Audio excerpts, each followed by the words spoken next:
মা বলেন আম্মারা শুনে রাখো মা, ও মা তুমি কেন বুঝলি না রে মা? আম্মা গো, বিশ্ব নবী রাসূলুল্লাহ আদরের কলিজাতুল ফাতেমা হযরত আলী স্ত্রী হযরতে মা ফাতেমা একদিন হঠাৎ করে হাসান হোসেন দোনো ভাইকে ডাকিয়া বলে, হাসান রে হোসেন, তোমরা দোনো ভাই আমার দিকে এসো, দোনো ভাই আমার সামনে বসো। ও হাসান হোসেন দোনো ভাই আসি বসলেন, দুজনকে আদর করে যত্ন করে। হাসান বলে, মা আজকে আমার দোনো ভাইকে এত আদর করো কেন মা? মা ইয়ার আগে তো কোনোদিন এমন করে আদর করেন নাই। কইছে, বেটা রে তোর নানা মারা যাবার আজকে 6 মাসের কাল হয়ে যায় রে বেটা।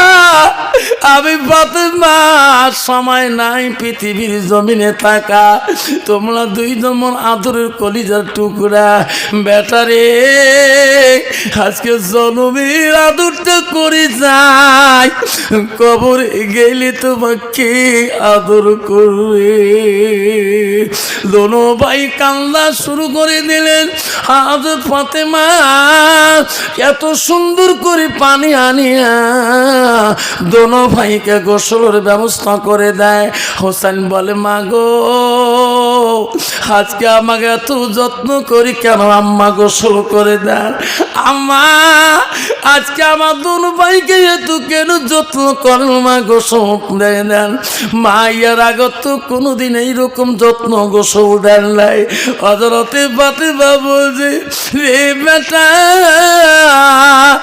আমি আজই চলে যাব রে দুনিয়া থেকে রে বেটা, আজ থেকে তোমাকে গোসল দিবে পৃথিবীর মা থাকবে না, আমি চলে যাব রে বেটা।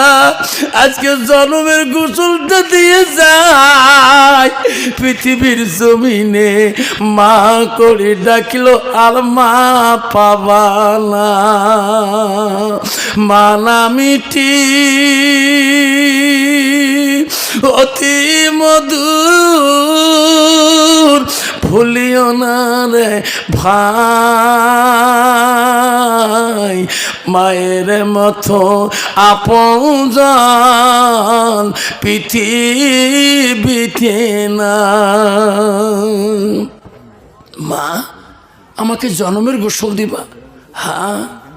হযরত আলী বাড়ি আসলেন, দোনো ভাই দৌড়ি দিয়া আব্বাকে বললেন, আব্বা আব্বা গো আজকে আমার মা কেন এরকম কথা বলে? আব্বা আমার মা বলে জন্মের গোসল দিয়ে দিছে। হযরত আলী বলে, ফাতেমা রে আমার চান দুইটা তুমি কি বলছো রে ফাতেমা? ও ফাতেমা দোনো ভাই কেন কাঁদতেছে? বন্ধুরে উঠবেন না, বেয়াদবি হয়ে যাবে আব্বারা। আব্বারে 10টা মিনিটের জন্য আপনারা হাতে পাই ধরে বলে যান।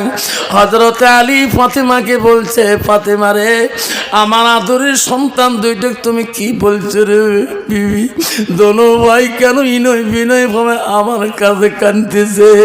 হযরত ফাতেমা বলছে, স্বামী গো আমার যাওয়ার সময় হয়ে গেছে, আমার আব্বা কবরে গেছে গো স্বামী, আমিও ফাতেমা কবরে যাব। স্বামী আমি ফাতেমা যদি মারা যায় পৃথিবীর মানুষ যাতে দেশের মানুষ যাতে জানে না কে ওগো স্বামী আমার তোমরা পর্দা করে নিয়ে যা কবরে রেখে দেবেন। আলী বলছে, ফাতেমা রে তো কি দেশের মানুষ মাটি দেবে না? মা বলে, শুনে রাখো হযরতে ফাতেমা আলীকে বলছে, ও স্বামী গো আমি ফাতেমা এমন পর্দায় ছিলাম, কত বিদিন না সারা কাফেররা আমাকে দেখার জন্য চেষ্টা করতো, আমার জন্মের মধ্যে আমাকে দেখতে পারে নাই।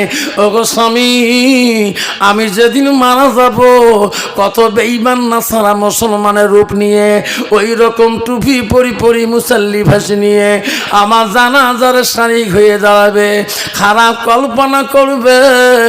ফাতেমা দেখতে পারি নাই লম্বা চওড়াটা কতটুকু আছে এটা জানতে পারে। ফাতেমা বলছে স্বামী গো, একটা বেদিন যদি আমার নামে যদি খারাপ কল্পনা করে, আল্লাহ এই ফাতেমাকে পর্দার মূল্য আল্লাহ দেবে না।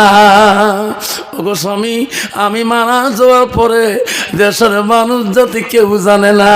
ফাতেমা অসুস্থ হয়ে গেল। হযরত আলী তার চাচা হযরত আবু যর গফফারিকে বললেন, চাচা গো, তোমার বৌমা এই কথা বলিয়ে গেছে, কবর রেডি করে রাখো। হযরত আবু যর গফফারি হযরত ফাতেমাতুল জহিরার কবরটাকে খোঁড়ার জন্য রেডি হয়ে হযরত আবু যর গফফারি কান্দে কান্দে বলে, রে কবর, আজকে জানিয়ে রাখ, আজকে কে আসবে এখানে? এখানে থাকবে বিশ্বনবী রহমাতুল আলামিনের নয়নের মণি, নয়নের কলিজার টুকরা হযরতে ফাতেমা। হে কবর, তুমি বুঝো না এখানে কে থাকবে রে? এখানে থাকবে আসাতুল্লাহ গালিব, হযরত আলীর স্ত্রী হযরতে ফাতেমা। ফাতেমার সাথে কোনো বেয়াদবি করিও না। কবর, আমি আবু যর গফফারি বলি, এখানে থাকবে হাসান হোসেনের আম্মাজান। এ কবর, হাসান হোসেনের মার সাথে তুই বেয়াদবি করিস না। এই কবর, এখানে থাকবে নারীদের সর্দারানী জান্নাতের বলি, এই নারীদের সর্দারানীর সাথে তুই বেয়াদবি করিও না। ওই সময় সঙ্গে সঙ্গে কবর থেকে আওয়াজ পেয়েছে আবু যর গফফারি। কবর আওয়াজ দিয়ে বলছে, আবু যর, আমি কবর রে, আমার কাছে তুই কারো প্রশংসা শুনিয়ে লাভ নাই, নবীর বেটির কথা বলিও লাভ নাই, আলীর স্ত্রী বলিও লাভ নাই। আবু যর, এখানে হাসান হোসেনের মার কথা বলে লাভ নাই, এখানে নারীদের সর্দার রানীর কথা বলে লাভ নাই। আবু যর রে, আমি কবর, আমার কাছে যদি আমল ঠিক হয়, নবীর বেটি ব্যবহার ভালো পাবে, আলীর স্ত্রী ব্যবহার ভালো পাবে, হাসান হোসেন মার ব্যবহার ভালো পাবে, নারীদের সর্দারানীর ব্যবহার ভালো পাবে। আবু যর, আমল যদি বিটি হয়ে যায়, নবীর বেটি হলো আমি কবর, ডান দিকের হাড় বাঁ দিক করে দেব, বাঁ দিকের হাড় ডান ভাগ করে দেবো। আবু যর রে, তুমি নিজেই বুঝতে পারবি না রে আবু যর। কিতাবে আছে রে, এই আওয়াজ পাওয়ার পর আবু যর জীবনে ঘর সংসার বানাইলে, কবরে চিন্তা করে করি আবু যর জীবনে বাড়িতে ফিরে নাই, ওখানে ইন্তেকাল বিদেশে হয়ে গেছিল। হাব্বারে, আল্লাহ রসুল বলছে, ইজা মাতালেন সানুয়ান কাতান ওয়ামালাও, বুখারী শরীফে হাদিস গো। আল্লাহ নবী বলল, মানুষের মৃত্যুর পরে মানুষের সব আমলগুলো কবরে গেলে বন্ধ হয়ে যায়। রসুল বলল, ইল্লা মিন সালাসাতিন, তিনটা আমল কবরবাসীর জন্য বন্ধ থাকে না। হাব্বা রসুল বলল, সাদাকাতুল জারিয়া, পৃথিবীর সব আমল বন্ধ হবে, তিনটা আমল বন্ধ হবে না। জোরে কোন সুবহানাল্লাহ। কয়টা আমল বন্ধ হবে না? জোরে কোন, আরো জোরে। নবী বলল, সাদাকাতুল জারিয়া, আলমিহিয়ান তাবাহু বিহি শাইয়ান। আমার নবী বলল, যারা দুনিয়ার বুকে ওই সাদগা জারি হিসেবে দান খয়রাত করবে, মার নামে, বাবার নামে, দাদার নামে, ওই দাদির নামে সাদগা করবে, দান করে দেবে, এই আমলটা কবরবাসীর জন্য বন্ধ থাকবে না। দুই নম্বর আমল বলল, নবী বলল, আলমিহিয়ান তাবাহু বিহি শাইয়ান, যারা ইলম শিখে অপরকে শিক্ষা দান দেবে, ওই সবগুলো তার মা বাবা কবরের মধ্যে পাবে। রাসূল বলেন, আওলাদুন সালিহুন ইয়াদউ লাহু, নেক সন্তান যখন দোয়া করে, সেই সন্তানের দোয়া মা বাবা কবরের মধ্যে শুয়ে। বিশ্ব নবী রাসূল বলল, আয়েশা, সবাই কাজে ব্যস্ত ব্যস্ত, তুমি কেন কাজ করো না এখনো? এই সংসারে দায়িত্বটা তো তোর আয়েশা রে। আয়েশা, তুমি এখনো কেন কাজ করো না? হযরতে মাই শাম্মা আম্মাজান বলছে হুজুর আমি প্রতিদিন কাজের মধ্যে ব্যস্ত থাকি, আজকের দিনটা আমি কাজ করি নাই তোমার অপেক্ষায়। নবী বলল কিসের অপেক্ষায়? নবী গো আজকে আমার আয়েশার মনটা চায় আমার হাত দুইটা দিয়ে আমি আজকে তোমার কাছে কাজটা চাই কি আমার হাত দুইটা দিয়ে তোমার আমি গোসল করি তোমার কাজটা চাই। জোরে কোন সুবহানাল্লাহ। নবী বলছে আয়েশা আমাকে তুই গোসল করে দিবি তোকে ভালো লাগবে? হ্যাঁ গো নবী আমাকে বড় ভালো লাগবে। নবী বলে আয়েশা রে তোকে যদি ভালো লাগে আমি নবী বারণ করতেও পারি না। কন্ত বাবা বর্তমান যুগের নারী স্বামী যদি বাড়িতে কোনোদিন যদি কয় বিবি রে সারাদিন অফিসের ব্যস্ত আছেন পিঠি খালি চুলকে বলে বোঝা দলা হয়েছে নি একটু ঘষি দেবো নাকি? ঘষা তো দূরের কথা বিবির একটু পানি শুকিয়ে দেবো নাকি? হায় রে বিবি এমন করাঞ্জলি বিবিরে বাপ স্বামী গেলে একদম নারী আছে রে বাবা মাগুর মাছের মতো গুদগুদায়। তোমার জায়গা নাই ঝাপসে বাড়ির নাই বাবা ঝাপসে বাড়িতেই বসাক বাড়ার নাই। কত নারী আছে রে স্বামী গেলে তার জ্বালাতে বাড়ি থাকতে পায় না। ও মা বলে না তোমার স্বামী যখন বাড়িতে যাবে রসুল বলল ওই স্বামীর কাছে তুমি সামনে যেয়া দাঁড়াও একটা মুস্কি হাসি দিয়া ও যাও জুহা আনহারা দিন তার স্বামীর মনটা যদি তুমি জয় করতে পারো রে মা আমার রসুল বলল তা খালাতের জান্নাত সেই নারীটা সর্বপ্রথম জান্নাতে যাবে। জোরে কোন সুবহানাল্লাহ। কন্ত বাবা বর্তমান যুগের নারী তোমার জায়গা বোঝা আছে? কত স্বামী বাড়ি গেলে কোনোদিন গাও ঘষে দেয় নাকি? ঘষে দেয়? ঘষা মানাছিস যদি কালে বালে জোর করি ঘষে দেয় ঘষে এক পায়ে দেয় এক পায়ে এমন ঘষণ ঘষে তাতে মাইও নগাচ্ছে আসে নম্বা নাম্বা মারছে ঠেলা পিঠির পাখা মাও উঠছে। কি করলু তুই? মরেন না মনের ঘষণ ঘষি দেন যেরকম ঠিক না ঠিক। মা মনের আম্মারা কতগুলো চিন্তা ভাবনা করে নেবেন। হযরতে মা আয়েশা যখন পারমিশনটা নবীজির গোসলের পেয়ে গেলেন আয়েশা এত আনন্দ এত খুশি আল্লাহর দরবারে আল্লাহ আমি আয়েশা এত ভাগ্যবতী নারী আল্লাহ আজকে আমি বিশ্ব নবীকে আমি নিজ হাত দিয়ে গোসলের দায়িত্ব পেয়ে গেলাম।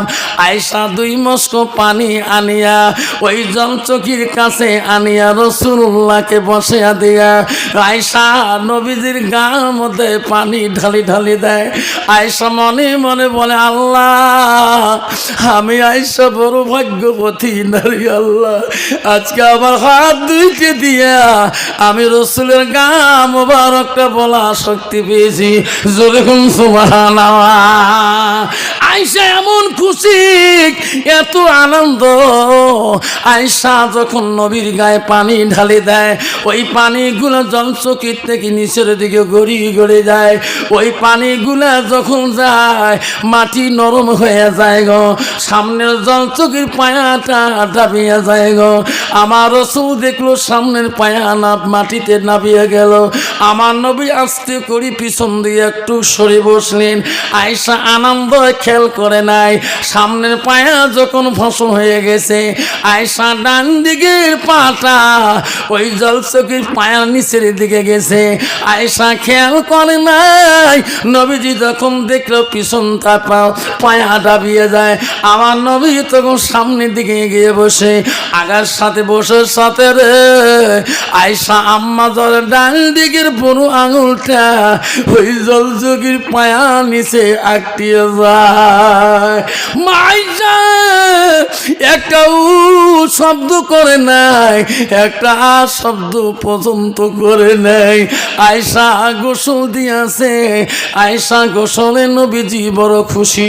নবী লক্ষ্য করি দেখে রে আমার গোসলের পানি দিয়ে এত রক্তর ঝর্ণা কেন যায়?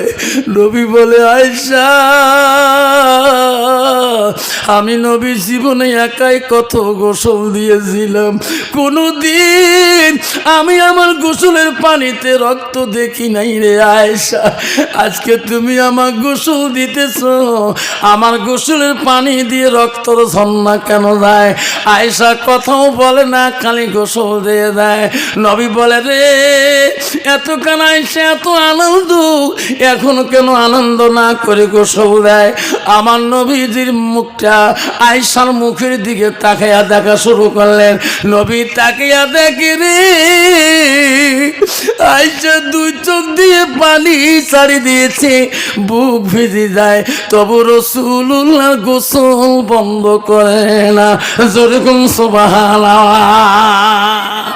বিশ্ব নবী রসুল বলল আয়েশা রে, ওরে বড় আয়েশা, তুমি এই দায়িত্ব নিজে ইচ্ছা করি তুমি নিয়েছো, আমি নবীজি জোর পূর্বে এই কাজটা দেই নাই, তুমি কেন কাঁদতেছো? আয়েশা তোমার শরীরটা কেন কাঁপতেছে? বিশ্ব নবী সঙ্গে সঙ্গে দাঁড়াইয়া আয়েশাকে পাঞ্জা করে দিয়ে হলো আয়েশা তুমি এত কাঁদতেছো কেন? আয়েশা কেন খুলি বলো না, কি হলো তোমার? তখন হযরত আয়েশা আম্মা জান বলে ওগো নবী, ওগো নবী, আপনার জীবনে গোসলে কোন রক্ত দেখেন নাই না, আজকে এটা কোন রক্ত গো নবী আপনি জানেন কি না? আয়েশা জানি না। ওগো নবী, আপনার জল চোখের পায়া নিচে আমার ডান দিকের পুরো আঙুলটা এখনো আটটি আছে গো নবী, তোমার শরীরের ভরিতে আমার আঙুলটা পিছিয়ে গেছে, থাতলা হয়ে গেছে। ওগো নবী, আমার শরীরে রক্তগুলা এতক্ষণ তোমার গোসলের পানি দিয়ে ঝর্ণার মতন হয়ে গেল। নবী বলছি আয়েশারি তুমি কি বললি? কেন তুই আউ শব্দটা একটু বারো করলি না? আয়েশা তুমি আমার জন্য এত রক্ত কেন কোরবানি করলি? আয়েশা তুমি একটা বার যদি শব্দ করতো আমি রাসূল তো কোনোদিনও কষ্ট দিতাম না। আয়েশা বলছে ওগো নবী, আমি আয়েশা বলি গো পায়ে রক্ত তো দূরের কথা, তোমার ভালোবাসায় যদি আমার বুকটাও যদি চিপায় পড়ে যায়, আমার জীবনটাও যদি দিয়ে দেই, তবু আমি আমার জবান দিয়ে আপনার কাছে শব্দটা আমি করব না। মা মনে রেখো, আয়েশা জীবনে কত সুখে সংসার নবীকে ভালোবাসছিলেন। মা তুমি নারী জাতি, মা কেন মা তুমি বুঝো না? মা আম্মা রাসূলুল্লাহ বাড়ির দিকে গেলে হযরতে মা আয়েশা নবীজি না ঘুমা পর্যন্ত আয়েশা ঘুমায় না। আমার সোনার নবী ঘুমাইবে রে, মা আয়েশা তারপরে ঘুমাইবে। মা বাড়িতে যে কিতাব তাফসীর গুলো খুলে দেখবেন, মা আয়েশা দেখলো নবীজি ঘুমিয়ে গেল, আয়েশা তারপরে ঘুমাইবে। আয়েশা ঘুমিয়ে গেল, কিতাবে আছে ওই দিন নবীর ঘরে মোম লাগা ছিল গো, ফল ফলা আলো হয়ে আছে। আয়েশা নবীকে এত ভালোবাসে, নবীজি ঘুমাইলে আয়েশা ঘুমিয়ে যাবে। আয়েশা দেখলো সোনার নবীজি ঘুমিয়ে গেলেন। আয়েশা কিছুক্ষণ পরে ঘুমিয়ে গেলেন। আয়েশা কিছুক্ষণ পরে চেতন পেয়ে দেখে যে নবীকে নিয়ে ঘুমাইলো সেই নবী আয়েশার বিছানার মধ্যে না। আয়েশা বলল আল্লাহ, নবী গেল কোথায়? আমি তো সঙ্গে নিয়ে ঘুমাইলাম, আল্লাহ কোনো দুশ্মন আমার নবীকে কেড়ে নিয়ে গেল নাকি? মা বলে না, আয়েশা কত ভালোবাসা ছিল মা। মানে আয়েশা কাঁদে, আমার নবী কোনো দিকে বাইরে গেলে আমার আয়েশাকে ডাক দিয়ে বাইরে যায়, আল্লাহ আমার সোনার নবী কই গো, কোন দিকে চলে গেল? মা বোনেরা কেমন স্বামীর ভালোবাসা আম্মা আয়েশা জন পৃথিবীর জমিনে দেখিয়া দিয়ে গেলেন। আয়েশা সারা রাত্রি পর্যন্ত আয়েশা চোখের পানি বন্ধ হয় না। ওগো মাবুদ, আমার সোনার নবী কোথায় গেল? আমার সোনার নবী কোন কোনো দুশ্মন কোনো ক্ষতি করলো নাকি? আয়েশা ভাবে রে আমার সোনার নবীজি কারো বাড়িতে যাইবে না, আমার সোনার নবীজি মসজিদ সারা কারো বাড়িতে নবী যায় না। আয়েশা চিন্তায় পড়লেন, মসজিদের দিকে খবর নেওয়ার চেষ্টা করলেন। হায় রে আয়েশা চোখের পানি বন্ধ হয় না। হযরতে আয়েশা চতুর্দিকে মসজিদের খবর নিলেন, বিশ্ব নবী কোনো দিকে মসজিদে যায় নাই। আয়েশা বড় চিন্তায় পড়ে গেলেন।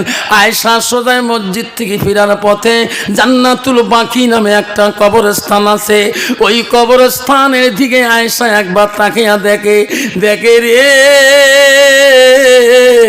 যে জান্নাতুল বাকি কবরস্থানে মা খাদিজাতুল কুবরার কবর, সেই জায়গায় আমার বিশ্ব নবী দাঁড়ে দাঁড়ে ওই খাদিজার কবরের পাশে দোয়া করে কাঁদতেছে। আয়েশা বলি রে কোথায় জান্নাতুল বাকি কবরস্থান, আমার রাসূল কোথায় আছে গো? আয়েশা দেখা না দিয়ে আড়ালে আড়ালে ওই কবরস্থানের সামনের দিকে গেল। আমার সোনার নবীজি এত রাইতে কবরস্থানে কি করে গো? আমার বলে বন্ধুগণ শুনে রে, আয়েশা ভাবলো আমি যাচ্ছিলাম নবী যাতে জানে না, আগে আমার নবী এত রাইতে কবরস্থানের দিকে কি করে? আয়েশা আড়াল হয়ে দেখতেছে সোনার নবী আমার দুই হাত তুলি তুলি চোখের পানি ফেলে কাঁদছে, আর খাদিজার নাম ধরে ধরে আমার সোনার নবী দোয়া করিতেছে, আল্লাহ যেদিন থেকে আমার খাদিজা ফাতেমার মা ইন্তেকাল হয়ে যায়, আল্লাহ আমি নবীজি বড় কষ্ট পাই, আল্লাহ আমি নবী ঘুমাইতে পারি না, আমার খাদিজা আমার কেমন আছে রে মওলা? আল্লাহ আমার খাদিজাকে আল্লাহ কিয়ামতের ময়দানের কঠিন বিচারের সঙ্গে আল্লাহ আমার সাথে তুমি মিল করে দিও। যেরকম সুবহানাল্লাহ নাই থাকবে। আল্লাহ রাসূল বলছে কোন স্বামী যদি নারীর জন্য দোয়া করে, বিবির জন্য দোয়া করে, যদি ওই দোয়া কবুল হয়ে যায় সে নারী হবে জান্নাতি। নবী বলে যে নারী স্বামীর জন্য দোয়া করবে সেই দোয়া যদি কবুল হয়ে যায় সে স্বামী হবে জান্নাতি। কন্ত বাবা বর্তমান স্বামী স্ত্রীর দোয়া আছে, দোয়া মানাসিস।